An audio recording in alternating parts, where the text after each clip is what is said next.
behavior or action. Fear is the response to loud noises or loss of support. And the emotional response to love is usually the result of a show of affection or favors. And these seem to be the emotions with which we start life. Then as we grow up, many everyday things and social situations become associated with these primary stimuli, partly by a process called conditioning. And so many things and people cause us to respond emotionally. And in general, that's good. For there are many factors involved in a personality. And a balance of emotions is important to a well-rounded personality. But emotions out of control, well, let's take a look at a slice of everyday life to understand how some stimuli can bring about various emotional responses. What might happen to you, or to me, or to Jeffrey Moore? Jeff is an ordinary and healthy and well-balanced young fellow. He usually gets along well with people. And on this particular Friday afternoon, Jeff and his pals are discussing a big triple date tonight. My dad's gonna let me at the car tonight. Oh, the car? That's super. That sounds swell, Jeff, but, well, I don't know if I'll be able to go. I got quite a headache. Got a headache, huh? Yeah. Well, how about letting Jeff, the old soda jerk, fix you up a snappy salsa? Okay.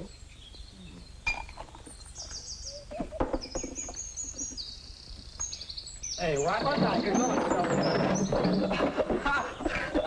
some jerk. Yeah. Okay, Bob, I saw the whole wide stunt. Now, suppose you clean it up. Go on, wise guy, clean it up. Yeah, it's right on the floor there. Look at the wash moving. Wise guys, huh? Well, suppose I don't pick you up tonight.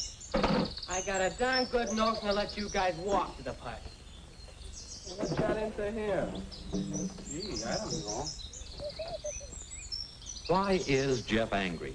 What's the stimulus that brings on this sudden emotional response of anger or mild rage? Well, it might be that Jeff feels thwarted as he fails in the fancy trick to impress his pals. So he gets mad at his pals. And now it's later than he thought. He tries a shortcut, hurrying to get home.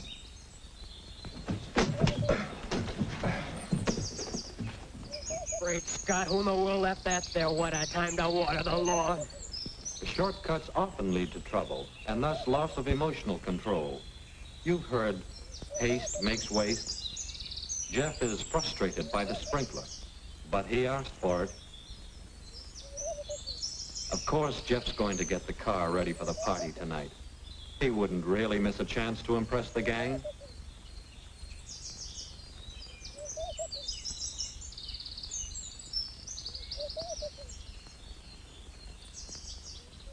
But, starter won't work. Again, his behavior is thwarted, and a habit is being developed. A habit of allowing such things to annoy him.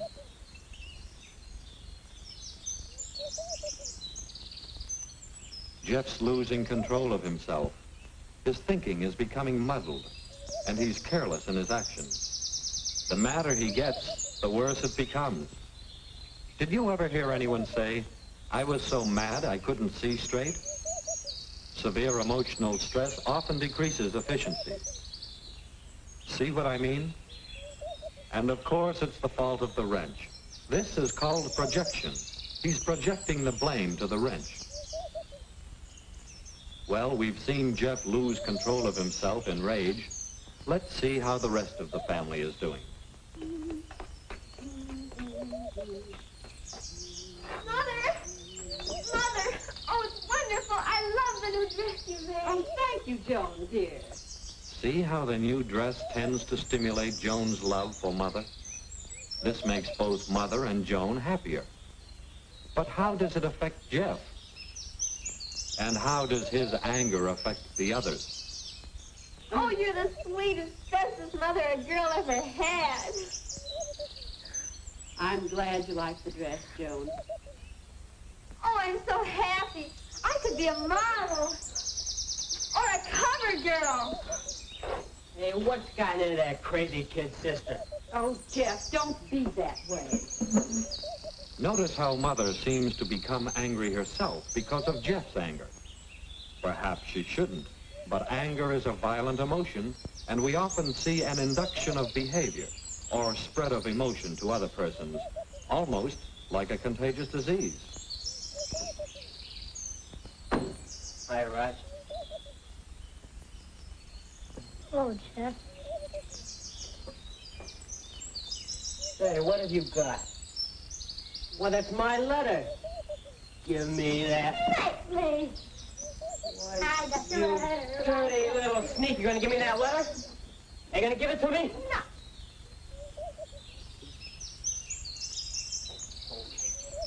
I'll show you up. Mother! You dirty sneaking brother, you gonna give me my letter? Stop it! Will you give me that letter? I'll teach you not to open my mail, I kid. didn't know about this! Stop it! Drop that coat hanger.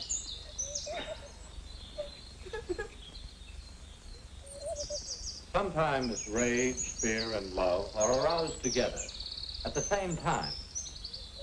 Mother's love of her children and her fear for Roger's safety were mixed with anger, almost rage, at both boys for the part they played in the flare-up. Of course, Jeffrey's family didn't realize that he had been exposed to one irritating situation after another.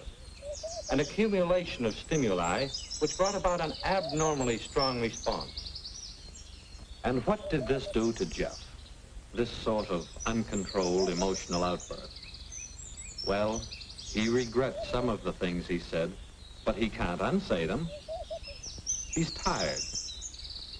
That feeling of fatigue may spoil a good time on his date tonight. And if this sort of flare-up is repeated often, it might lead to a permanently warped personality. What could Jeff do to keep better control? Well, we say he could, 1, eliminate the stimulus, 2, modify the stimulus, or 3, modify the response. With these 3 ideas in mind, let's examine Jeff's episode again. To control his emotions, Jeff eliminates the stimulus, the failure to impress his pals, by trying such fancy tricks only when he can do them successfully. But sometimes the trick fails. There are many times when you can't eliminate the stimulus. Try to modify the stimulus. Standing off and looking at himself, Jeff realizes that a slip like that won't really hurt his standing with the gang. Taking it all lightly as a good sport, Jeff impresses the gang a lot more than if he gets angry over such a little thing. It helps to recognize and understand the emotional patterns. Then it's easier to eliminate or modify the stimulus. And there's another, even more valuable way to control your emotions. Modify the response. Rather than get in the habit of getting angry, Jeff can substitute.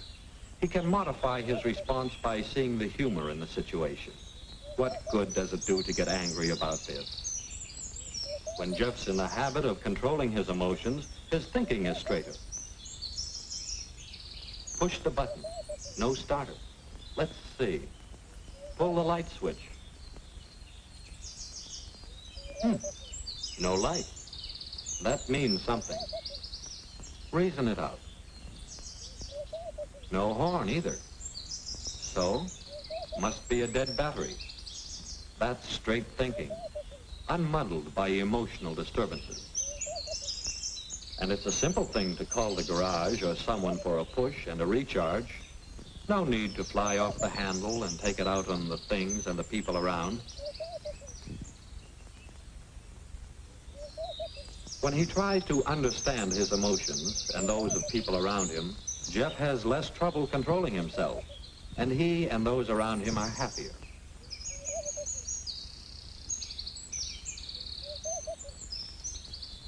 The more he exercises control of his emotional behavior, the easier it becomes to meet the next situation without losing control. Oh, how about it? Either the plane or the letter. And so it goes. A happier time all around when emotions are under control. Hey, Raj, how about you help me get the car pushed out of the garage so we can get it started and fixed up for tonight? You know, if the car's running, I can drop you off the movies tonight before I go out. Yes, by a better understanding of the emotional patterns of everyday life, and by knowing how you respond to various stimuli, you can develop better control by eliminating the stimulus, or by modifying the stimulus, or by modifying the response. You can control the fire of your emotions. You can balance your emotions and use them so that your personality becomes more pleasant. And you and those around you are a great deal happier and healthier.